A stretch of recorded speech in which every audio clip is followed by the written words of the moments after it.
The Constitution of Florida has vested the veto power in the governor, not in individual state attorneys. And so when you flagrantly violate your oath of office, when you make yourself above the law, you have violated your duty, you have neglected your duty, and you are displaying a lack of competence to be able to perform those duties. And so today we are suspending State Attorney Andrew Warren effective immediately.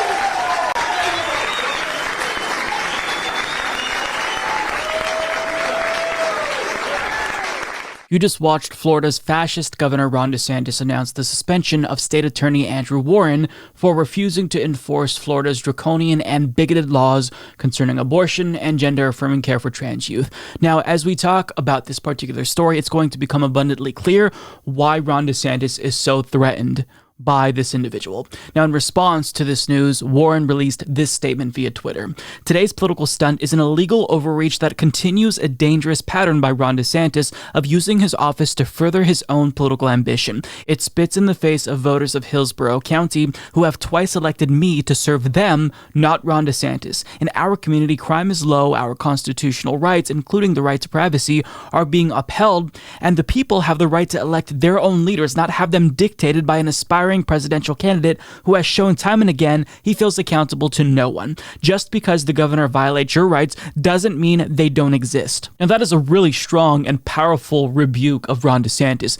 Now, if you look at some of the past things that Andrew Warren has said about Ron DeSantis, it becomes clear why Ron DeSantis wants this guy out of office, because Andrew Warren is on to Ron DeSantis's bullshit. He's an aspiring presidential candidate who is trying to create these headlines by doing draconian things that he knows will get him praise with the GOP's far-right base. So he released this statement a couple of months ago concerning the Don't Say Gay law.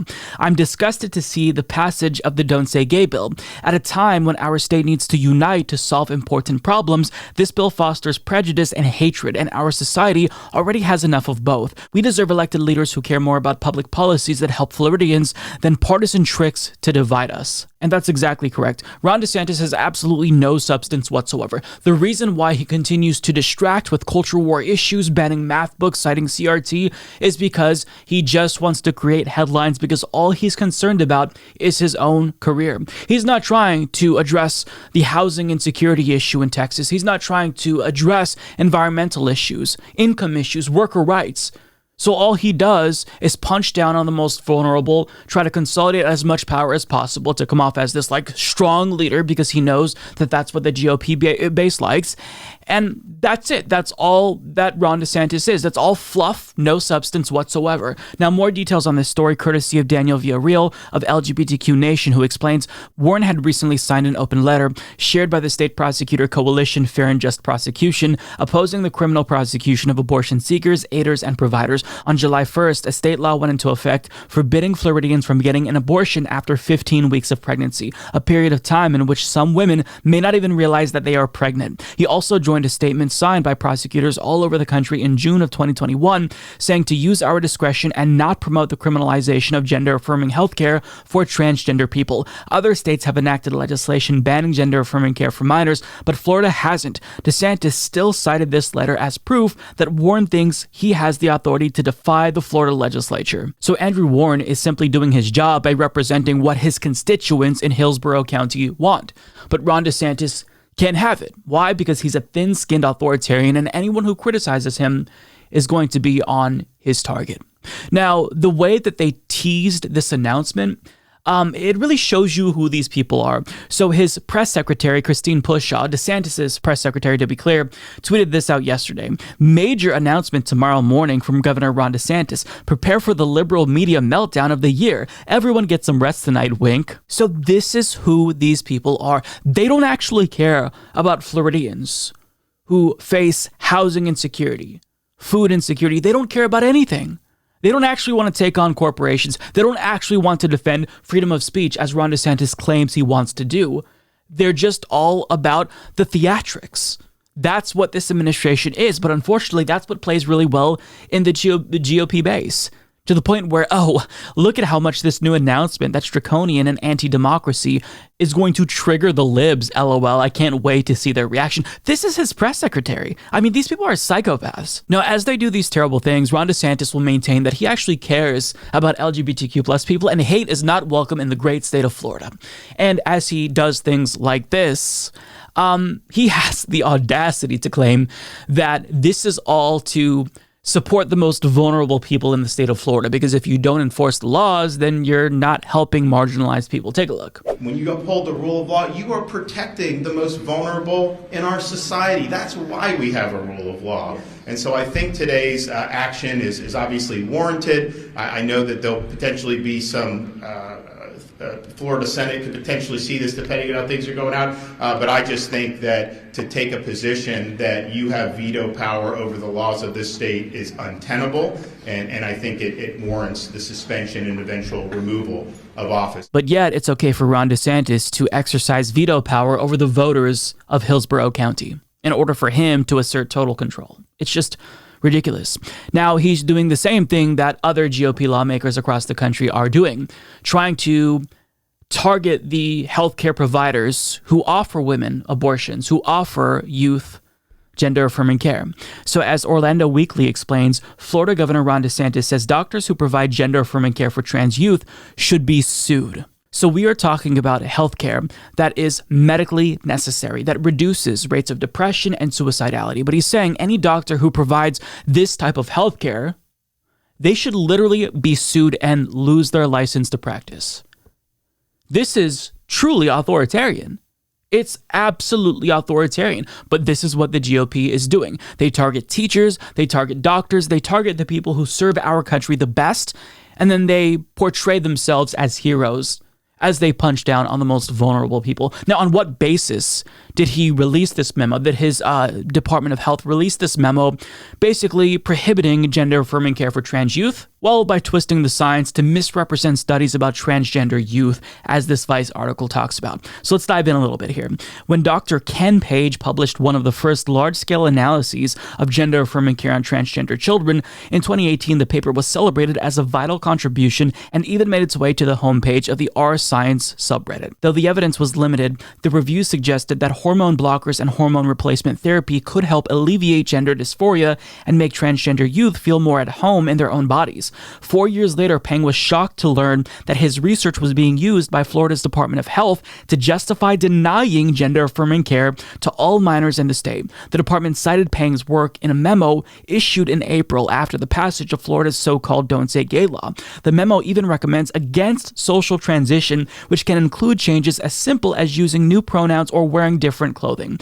Peng had no idea that Florida was misusing his work until Vice News reached out for comment. And he's not alone. Vice News spoke to 10 researchers who said they weren't aware of the memo and that Florida's Department of Health misstated their research. In fact, Vice News found that all 12 citations Florida presents against the use of gender-affirming care are either distorted or from a source with clear anti-trans bias. In crafting the document, Florida's Health Department reverse-engineered rationale for a policy completely counter to research-based medical best practices.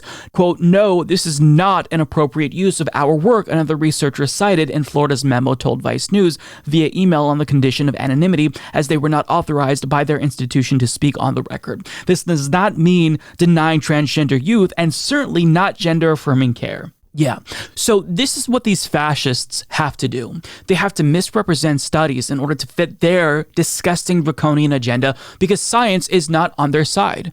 The medical consensus is not on their side, so this is what they are forced to do to justify their draconian bans on gender-affirming care for trans youth. And what they often will do is play really loose with the facts, and they'll misrepresent what gender-affirming care means. For young trans people, oftentimes this just means social transition, which means that, a child who, for example, is male identified at birth may choose to start wearing dresses and, grow out their hair and whatnot in order to identify with the gender that they feel more comfortable with. But Ron DeSantis is saying, no, we're going to even stop that. We're going to control the way that your child expresses themselves. After all this time, we talk about parental rights.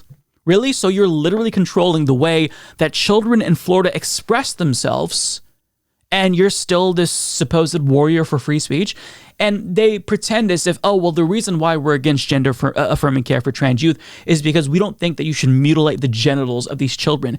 And for those of you who think that children are getting sex reassignment surgery, you've been deluded by the right wing. It's difficult enough for trans adults to get gender-affirming care because we don't have a universal healthcare system in the United States. So even if a trans adult wants to seek out gender-affirming care, it is very cost prohibitive. So to think that trans youth are getting it willy-nilly, where on Tuesday they come out as trans and by Thursday they're having sex reassignment surgery, that's not true. It's not even true for trans adults.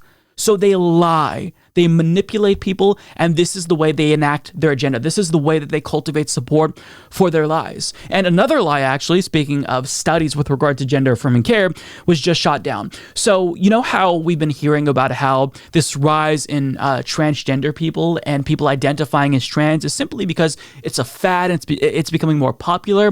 Well, a new study is shooting that down because Associate Professor of Child Psychiatry Jack Turbin released a paper for AAP Pediatrics that explains how a rise in young people identifying as trans is not due to it being a fad or becoming more popular. It's because that's who they are. So again, they don't have anything on their side with regard to evidence or even arguments. They're just authoritarians who want to impose their will on everyone else, control what you do with your own body, how you raise your children, even as they try to portray themselves as the opposite of that. And this is just another step in, Ron DeSantis trying to assert control, total control over the people of Florida. But I'm glad that Andrew Warren is not backing down. And I think that we should all rally behind him because he seems like someone who Ron DeSantis is scared of, rightfully so, because he's on to Ron DeSantis's bullshit. He sees the way that Ron DeSantis tries to use these culture war issues to distract people from issues that actually affect Americans. And he's calling Ron DeSantis out for it. And because Ron DeSantis is a thin-skinned authoritarian,